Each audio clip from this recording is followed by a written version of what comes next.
Hello everyone and welcome to my channel smart home science. तो आज हम इस वीडियो में क्या कवर करने वाले हैं, टेक्सटाइल के कुछ क्वेश्चंस को कवर करने वाले हैं। तो करते हैं स्टार्ट। अगर हम फर्स्ट क्वेश्चन की बात करें तो फर्स्ट क्वेश्चन में क्या पूछा हुआ है कि आर्टिफिशियल सिल्क कौन सा ऐसा फाइबर है जिसको आर्टिफिशियल सिल्क के नाम से जानते हैं, यानी कृत्रिम रेशम के नाम से जाना जाता है। तो कौन सा ऐसा फाइबर है, बताइए जरा। रेयन है, नायलॉन है, लिनिन है या वूल है? कौन सा ऐसा फाइबर है जो कि आर्टिफिशियल सिल्क के नाम से जाना जाता है? तो option number first is correct, यानी रेयन। रेयन को आर्टिफिशियल सिल्क के नाम से जाना जाता है। इसके साथ साथ रीजनरेटेड फाइबर के नाम से भी किसको जाना जाता है? रेयन को जाना जाता है। ठीक है। अगर हम बात करें नायलॉन की, तो नायलॉन को मैजिक फाइबर के नाम से जाना जाता है। ठीक है। नेक्स्ट क्वेश्चन की बात करें तो napping is a finish which is applied to. Napping एक फिनिश है, यानी परिसज्जा है, वो किस पर अप्लाइड की जाती है? कॉटन पर, रेयन पर, वूल पर या सभी पर? सभी अपना जवाब दें। जो नैपिंग परिसज्जा है वो किस पर अप्लाई की जाती है? कॉटन पर, रेयन पर, वूल पर या इन सभी पर? तो option number fourth is correct, यानी इन सभी पर नैपिंग परिसज्जा की जाती है।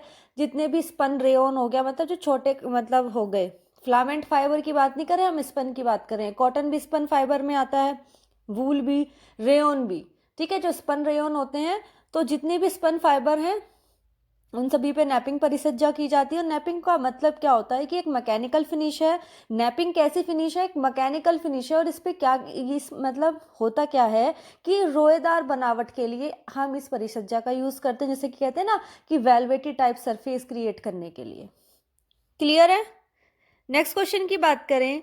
नेक्स्ट क्वेश्चन में पूछा गया कि फ्लॉकिंग एक फिनिशिंग टेक्निक है जिससे कि वस्त्रों की सतह पर जोड़ा जाता है, यानी वस्त्रों की सतह पर क्या जोड़ा जाता है। इसमें यह नहीं पूछा जा रहा कि फ्लॉकिंग जो एक फिनिशिंग है वो किस पे अप्लाई की जाती है, ये नहीं पूछा गया, बल्कि पूछा गया है कि जो फैब्रिक ले रहे हैं जिसमें हम फ्लॉकिंग जो परिसज्जा की मतलब कर रहे हैं, फिनिशिंग जो अप्लाई कर रहे हैं, उस पर आप क्या यूज करते हैं, मतलब क्या ऐड करते हैं उस फैब्रिक की सरफेस पर, ये पूछा गया है इसमें। यानी क्या अटैच करते हैं, स्टेपल फाइबर्स का, फिलामेंट फाइबर्स का, मोनोफिलामेंट का या इनमें से किसी का नहीं?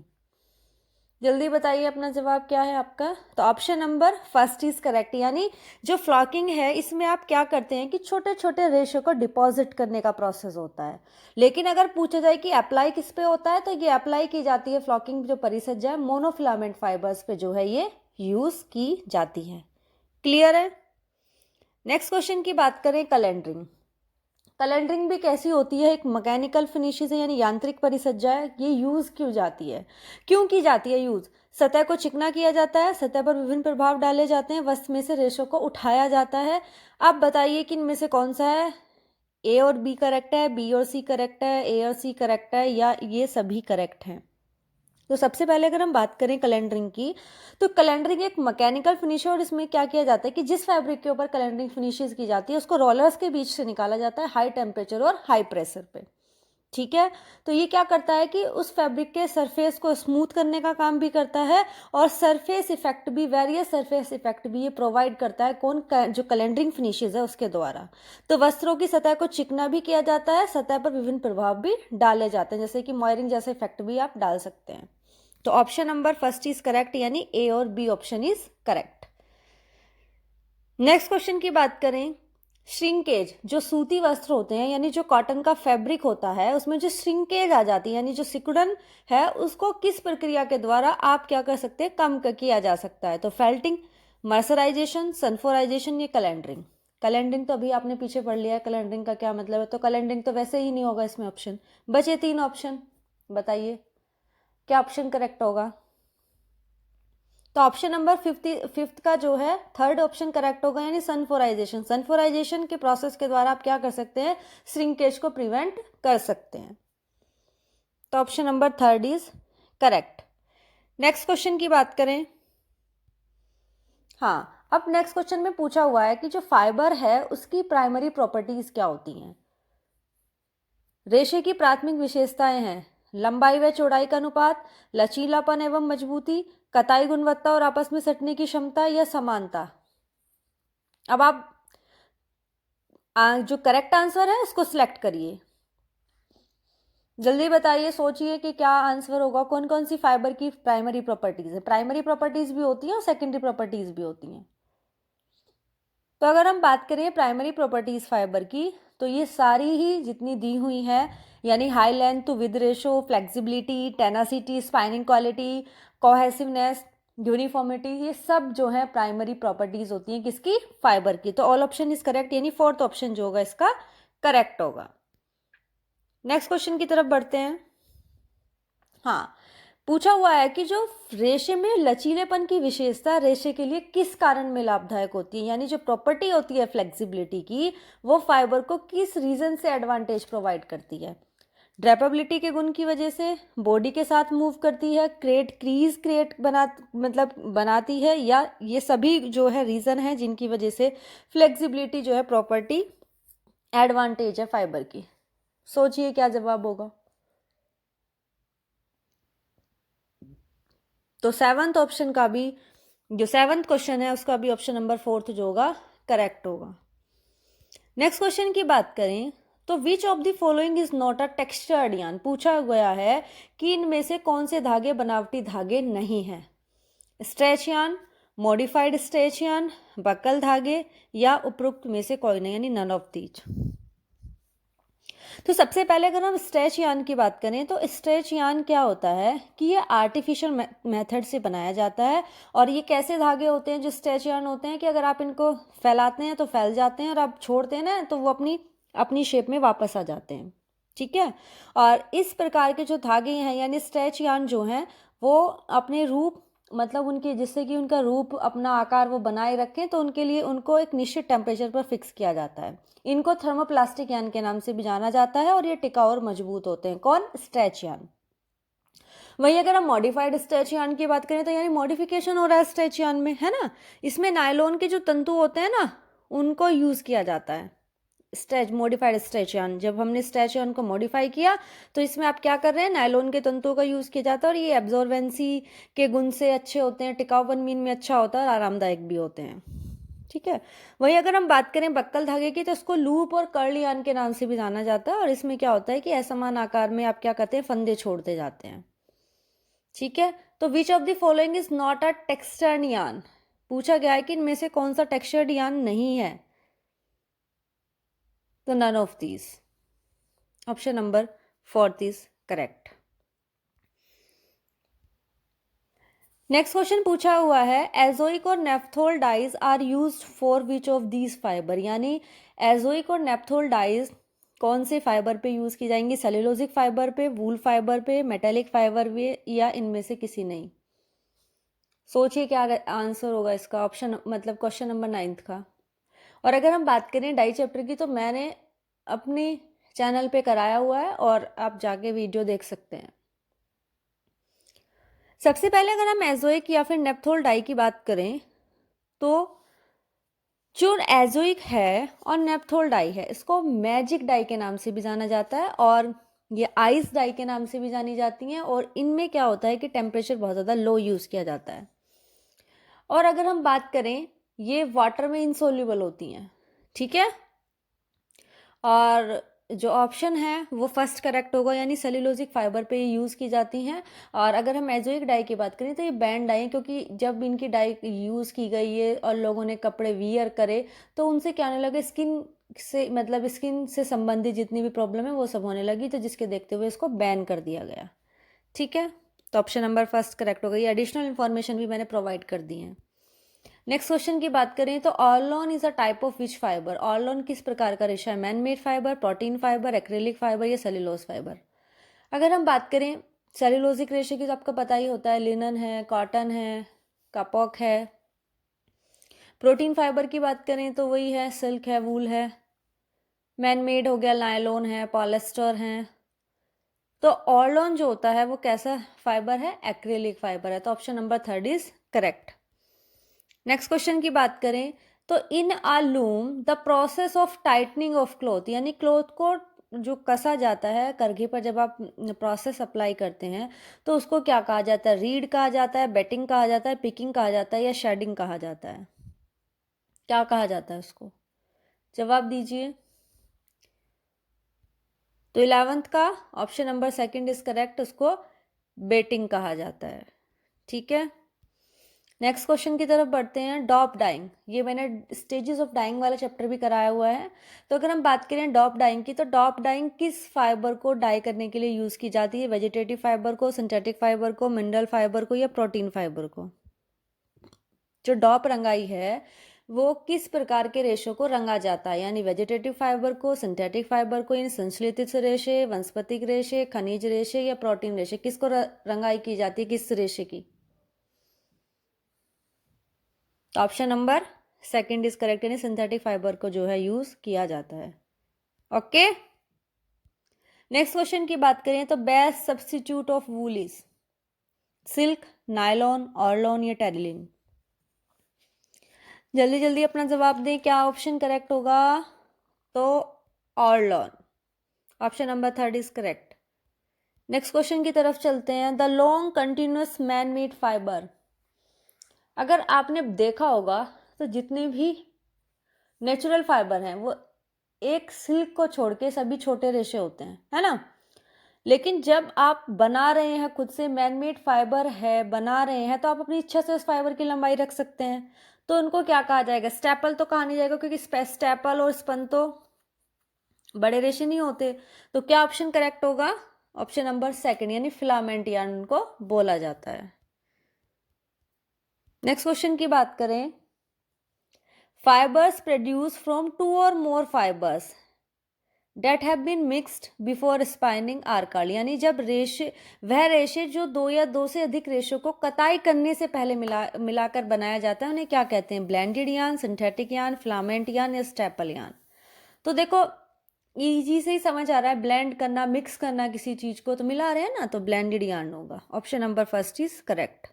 नेक्स्ट क्वेश्चन की तरफ बन रहे हैं। तो जो टसर रेशम है उसका उत्पादन कहाँ किया जाता है? कश्मीर में, असम में, नेपाल में, या बंगाल एवं बिहार? जवाब दें। एक क्वेश्चन हो रहा है, एक इसका भी जवाब दीजिए कि जो टसर है वो कैसी सिल्क है?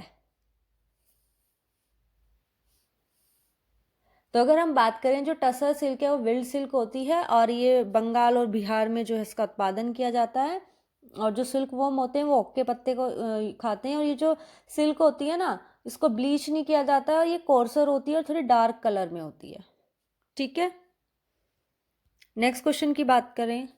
वह प्रक्रिया जिसके द्वारा फ्लेक्स के रेशो को कताई के लिए समांतर रखा जाता है उसे क्या कहते हैं? हैकलिंग, रेटिंग, रिपलिंग यानी स्वच्छ करना, या पीट कर साफ करना? The process that prepares the flax fibres for spinning by laying them parallel, तो उसको क्या कहा जाएगा? जवाब दें अपना। तो उसको कहा जाएगा हैकलिंग। नेक्स्ट क्वेश्चन की बात करें तो फ्लैनल, जो फ्लैनल है वो एक प्रकार का वस्त्र जो तैयार किया जाता है कपास के धागों से, रेशम के धागों से, ऊनी एवं वस्त्रित धागों से, या मिश्रित धागों से? कॉटन यान, सिल्क यान, वूलन और वस्त्रित यान, या ब्लेंडेड यान? जल्दी जवाब दें अपना। तो अगर हम बात करें फ्लैनल की, तो ये सॉफ्ट वूवन फैब्रिक है, और ये वूलन या वस्त्रित यान से जो है तैयार किया जाता है। नेक्स्ट क्वेश्चन की बात करें। The process of combining and twisting of strands of reeled silk into tightly twisted yarn, उसको क्या कहा जाता है? पिकिंग, थ्रोइंग, रीलिंग, या स्पाइनिंग? वह प्रक्रिया जिसके द्वारा रील्ड सिल्क, मतलब जो रील्ड रेशम है उसको मिलाकर एवं घुमाकर कसा हुआ ट्विस्टेड धागा बनाया जाता है, उसको क्या कहा जाता है? पिकिंग, थ्रोइंग, रीलिंग, या स्पिनिंग करना? जवाब दें अपना। कौन सा ऑप्शन करेक्ट होगा? 20 का कौन सा ऑप्शन करेक्ट होगा? तो ऑप्शन नंबर सेकंड, यानी थ्रोइंग। नेक्स्ट क्वेश्चन की बात करें। Natural dyes are not obtain from animal, insect, minerals, chemicals, plants, जो प्राकृतिक रंग हैं वो प्राप्त नहीं होते हैं जीव जंतु से, खनिज से, रासायनिक पदार्थ से, पेड़ पौधों से? तो option number third is correct, chemical, क्योंकि सिंथेटिक डाइज तैयार होती हैं इनसे। Which of the following fabrics would be produced by using warp knitting with multi-filament yarn? Double knit fabric, interlock, single knit jersey या ट्राइकोट? निम्नलिखित में से कौन सा वस्त्र मल्टीफ्लामेंट यार्न के साथ ताने की बुनाई का उपयोग करके बनाया जाता है? डबल बुना हुआ वस्त्र, इंटरलॉक, सिंगल निट जर्सी या ट्राइकोट? तो option number first is correct, यानी डबल निट फैब्रिक। जो डबल निट फैब्रिक है वो एक काइंड ऑफ पैटर्न है जिसमें क्या किया जाता है, डिफरेंट सेट जो है, मतलब दो डिफरेंट सेट ऑफ नीडल्स का यूज किया जाता है और उससे जो है फैब्रिक तैयार किया जाता है। ठीक है, और जो कि ऑर्डिनरी निटिंग फैब्रिक से दुगना थिक होता है। ठीक है, नेक्स्ट क्वेश्चन की बात करें, a chemical finish given to cotton to increase lustre, strength and durability is called? Fulling, scouring, bleaching, mercerisation. वह रासायनिक परिसज्जा जिससे कपास की चमक, मजबूती एवं रंगने की क्षमता को बढ़ाया जाता है उसको क्या कहा जाता है? भरना, स्कोरिंग यानी धुलाई करना, विरंजन या मर्सराइजेशन? तो उसको क्या कहा जाता है? मर्सराइजेशन। क्लियर हुआ मर्सराइजेशन क्या है? तो मर्सराइजेशन भी एक केमिकल मतलब एक केमिकल फिनिश है जो कि कॉटन के ऊपर अप्लाई की जाती है जिससे कि लस्टर और स्ट्रेंथ को जो है इंप्रूव किया जाता है। सनफोराइजिंग क्या हो रहा था कि सिकुड़न को रोक रहा था। ठीक है, नेक्स्ट क्वेश्चन की बात करें, वस्त्रों पर लेवलिंग जरूरी है क्योंकि कानून आवश्यक है वस्त्रों की संरचना जानने के लिए, दोनों, फर्स्ट और सेकंड या उपरोक्त में से कोई नहीं? जो clothing labels is important because required by law to identify the fabric contents, both first and second, या इनमें से कोई नहीं? जल्दी जवाब दें अपना, क्या ऑप्शन करेक्ट होगा? 24 का option number third is correct. Next question की बात करें तो इनमें से बताएं कि note the property of worsted fabric. Fibres are long, fibres are straight, surface is fuzzier, surface is smooth and attractive. तो वस्टेड वस्त्रों का गुण नहीं है, रेशे लंबे होते हैं, रेशे सीधे होते हैं, सतह फुज्जीदार होती है, सतह चिकनी एवं आकर्षक होती है। कौन सा ऑप्शन करेक्ट होगा? तो option number third is correct. Next question की बात करें, the yarns of alloy are of types spun fibres, high bulk fibres, या बोथ फर्स्ट एंड सेकेंड, या इनमें से कोई नहीं? ऑर्लोन के धागे कैसे, मतलब किस प्रकार के होते हैं? स्पन किए हुए, या हाई बल्क फाइबर्स, या दोनों, या उपरोक्त में से कोई नहीं? तो option number second is correct. हाँ, अगर हम नेक्स्ट क्वेश्चन की बात करें, the cotton fibres are totally destroy by, यानी कपास के रेशे किसके द्वारा पूरी तरह से नष्ट हो जाते हैं? कंसंट्रेटेड इनऑर्गेनिक एसिड से, हाइड्रोक्लोरिक एसिड से जिसे HCl बोल देते हैं, नाइट्रिक एसिड से, या इनमें से सभी, या उपरोक्त सभी? कपास के रेशे किसके द्वारा पूरी तरह से नष्ट हो जाते हैं? जवाब दीजिए। तो option number fourth is correct, यानी ये सभी ऑप्शन जो होंगे क्या होंगे? करेक्ट होंगे। नेक्स्ट क्वेश्चन की बात करें तो what type of dyes are suitable for wool and silk, यानी किस प्रकार के रंग ऊन और रेशम के लिए उपयुक्त होते हैं? अम्लीय रंग, क्षारीय रंग, वेट रंग, या मॉर्डेंट? जल्दी बताइए कौन सी डाई सुटेबल होंगी? एसिडिक, बेसिक, वेट, या मॉर्डेंट? अपना जवाब दें सभी। तो एसिडिक डाइज होंगी सुटेबल होंगी, option number first is correct. Next question की तरफ बढ़ते हैं। क्वेश्चन पूछा हुआ है कि रंग की क्रॉकिंग क्यों होती है? रंग की पानी में हानि हो जाती है उसकी वजह से, रंग रगड़ या घर्षण से रंग की क्षति, रंग का आसपास फैलना, या उपरोक्त में से कोई नहीं? Why crocking of colour occurs? Colour loss in water, colour loss from rubbing और abrasion, shifting colour to the surrounding area, या इनमें से कोई नहीं? बताइए कि रंग की क्रॉकिंग क्यों होती है? तो option number second is correct. जब कलर रबिंग के द्वारा, जब उसको आप रब करते हैं उसके द्वारा जो कलर लॉस हो जाता है उसकी वजह से कलर के अंदर क्या आ जाती है? क्रॉकिंग आ जाती है। ठीक है, नेक्स्ट क्वेश्चन की बात करें, discharge printing is done on what type of fabric, यानी जो डिस्चार्ज प्रिंटिंग है वो किस प्रकार के वस्त्रों पर की जाती है? हल्के रंग के वस्त्रों पर, piece die fabric, blended fabric, या प्लेन फैब्रिक पे? तो बताइए डिस्चार्ज प्रिंटिंग कहाँ की जाती है, कौन से टाइप के फैब्रिक पे की जाती है? तो अगर हम बात करें डिस्चार्ज प्रिंटिंग की तो option number second is correct, यानी पीस डाई फैब्रिक पे की जाती है। नेक्स्ट क्वेश्चन की बात करें, till the 13th century the best quality wool, कौन सी वूल है? Merino wool was manufacture in Europe, India, Nepal, France. 13वीं शताब्दी तक सबसे अच्छे ऊन यानी मेरिनो वूल का उत्पादन कहाँ होता था? यूरोप में, भारत में, नेपाल में, या फ्रांस में? अपना जवाब दीजिए, क्या ऑप्शन करेक्ट होगा? तो option number first is correct, यानी यूरोप में। नेक्स्ट क्वेश्चन की बात करते हैं। In heat transfer printing the design are transfer to fabric by rollers के द्वारा, printed paper by heat and pressure, metallic cylinder के द्वारा, या इनमें से कोई नहीं। ताप स्थानांतरण छपाई में वस्त्रों पर डिजाइन को स्थानांतरित किया जाता है रोलर के द्वारा, ताप एवं दबाव द्वारा, छपे कागज से, धातुओं के सिलेंडर द्वारा, या उपयुक्त में से कोई नहीं। क्या आंसर होगा? अब देखो इसमें से की पॉइंट मिल गया ना। जब हीट ट्रांसफर प्रिंटिंग की जा रही है, मतलब हीट के द्वारा जो प्रिंटिंग ट्रांसफर की जा रही है, तो ऑप्शन नंबर सेकंड ही करेक्ट होगा, क्योंकि यहाँ पे भी हीट मिल रही है आपको, है ना। प्रेशर और हीट के द्वारा जब आप किसी भी उस पर क्या कर रहे हैं, प्रिंटिंग को ट्रांसफर कर रहे हैं फैब्रिक पे, तो उसको कैसे की जाएगी? हीट और प्रेशर के द्वारा ही तो मतलब कि ट्रांसफर किया जाएगा। और ऊपर भी पूछ रखा है कि ऐसा कौन से तरीके से जो है हीट ट्रांसफर प्रिंटिंग की जाएगी, जो डिजाइन है वो फैब्रिक पे ट्रांसफर किए जाएंगे। ठीक है, नेक्स्ट क्वेश्चन की तरफ बढ़ते हैं। The factor that affect the colour fastness are, रंग स्थायित्व को कौन से कारक प्रभावित करते हैं? रेशों की रासायनिक प्रकृति, वस्तुओं में रंग का प्रवेश, रंगों एवं रंजक की रासायनिक प्रकृति, उपयुक्त सभी। The factor that affect the color fastness are chemical nature of fibers, penetration of dyes into the cloth, chemical nature of dyes and pigments, या उपरोक्त सभी, यानी all of these। क्या ऑप्शन करेक्ट होगा? तो ऑप्शन नंबर 4 इज करेक्ट, यानी इनमें से सभी। नेक्स्ट क्वेश्चन की बात करते हैं अगर हम। नेक्स्ट क्वेश्चन है, to impart dimensional stability to the fabrics the method applied is called. वस्त्रों पर आयामी स्थिरता लाने के लिए जिस तरीके या विधि का उपयोग किया जाता है उसे क्या कहते हैं? ताप सेटिंग या थर्मो सेटिंग, औटना, गीनिंग करना, पोलराइजेशन, या उपयुक्त में से कोई नहीं। अगर हम बात करें गीनिंग की, तो गीनिंग को तो पता ही आपको, उसमें होता है ये कॉटन। जब कॉटन की आप क्या करते हैं, बॉल्स को सीड से अलग किया जाता है ना, तो उस प्रोसेस को कहते हैं गिनिंग, है ना। तो ये तो ऑप्शन होगा ही नहीं। पोलराइजेशन भी नहीं होगा, पोलराइजेशन का दूर दूर तक कोई संबंध नहीं है इससे। तो ऑप्शन नंबर जो होगा कौन सा करेक्ट होगा? फर्स्ट करेक्ट होगा। डायमेंशनल स्टेबिलिटी का मतलब क्या समझ रहे हैं आप? यानी जो डायमेंशनल स्टेबिलिटी है उसका क्या मतलब है? जल्दी बताएगा कोई? डायमेंशनल स्टेबिलिटी का मतलब क्या है?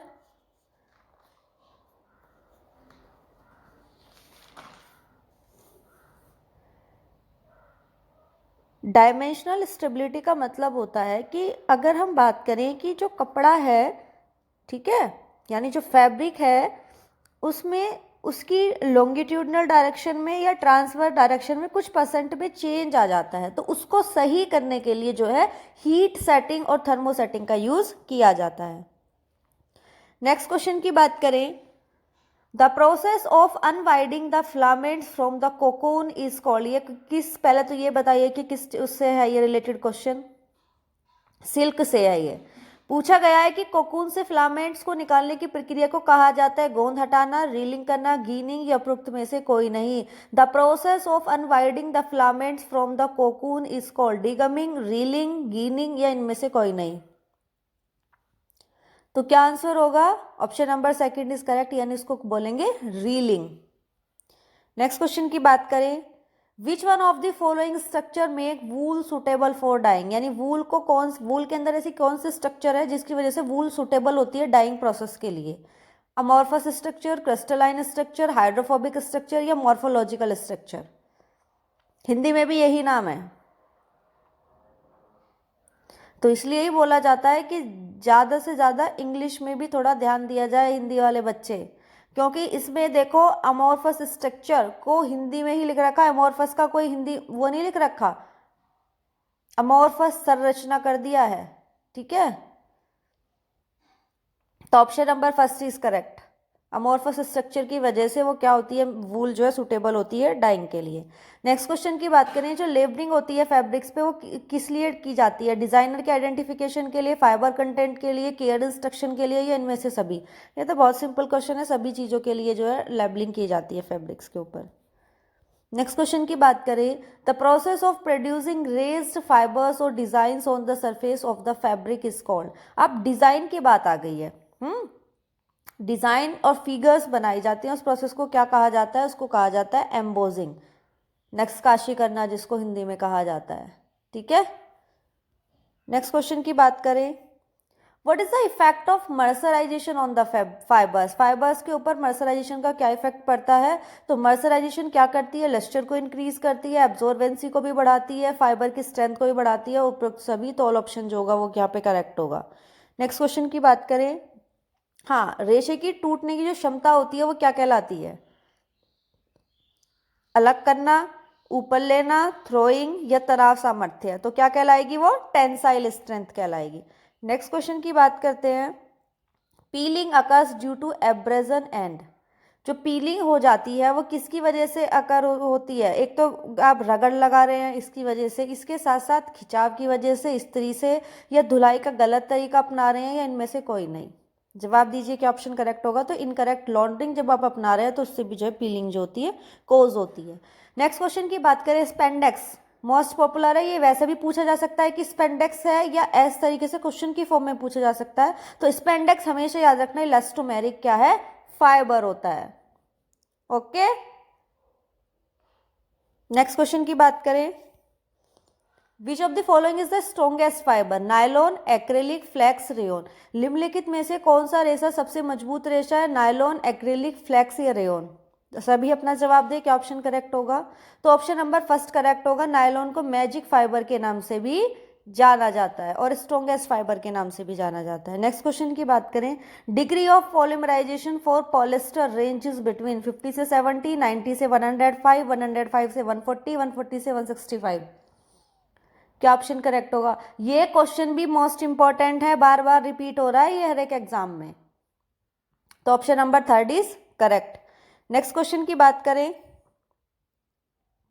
The raw materials use for making glass fibre, यानी अब ग्लास के रेशे बनाने के लिए उपयोग में आने वाली कच्ची सामग्री क्या क्या है। चूने के पत्थर, सिलिका, मिट्टी या उपरोक्त सभी।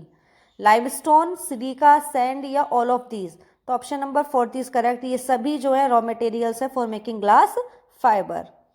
नेक्स्ट क्वेश्चन की बात करें, pile, jacquard and dobby are which type of weaves, plain weaves, fancy weaves, structural weave या इनमें से कोई नहीं। जो पाइल, जैक्वार्ड और डोबी है वो किस प्रकार की बुनाई है, सादी बुनाई है, फैंसी बुनाई है, स्ट्रक्चरल है या इनमें से कोई नहीं। तो ये कौन सी बुनाई होती है, फैंसी वीव के अंतर्गत आती हैं। तो option number second is correct. Next question की बात करें, lustre of fibres can be reduce by the addition of, यानी जो रेशे की चमक है उसको कम किसके द्वारा किया जाता है, सोडियम हाइड्रोक्साइड के द्वारा, टाइटेनियम डाइऑक्साइड के द्वारा, डाइफॉस्फेट के द्वारा या पोटेशियम डाइक्रोमेट के द्वारा। क्या ऑप्शन करेक्ट होगा, जल्दी बताएं। यानी जो चमक होती है रेशो की उसको कम कैसे किया जा सकता है। तो टाइटेनियम डाइऑक्साइड का यूज करके आप क्या कर सकते हैं, रेशे की चमक को दूर कर सकते हैं। नेक्स्ट क्वेश्चन है, process of printing in which the some areas of fabric are coated with wax. अब वैक्स क्या है यहाँ पे, की पॉइंट है। Is called block printing, batik printing, discharge printing या रोलर प्रिंटिंग। जवाब दीजिए कौन सा ऑप्शन करेक्ट होगा। तो option number second is correct, इसको बोलते हैं बाटिक प्रिंटिंग। ओके, तो ये थे आज के कुछ एमसीक्यू। आई होप आपको सभी को ये मतलब एमसीक्यू सारे पसंद आए होंगे। और अगर कोई बाय मिस्टेक मैंने गलती से कोई और ऑप्शन करेक्ट कर दिया हो तो प्लीज़ आप बता देना, ठीक है। और मिलते हैं नेक्स्ट वीडियो में नेक्स्ट टॉपिक के साथ। Thank you.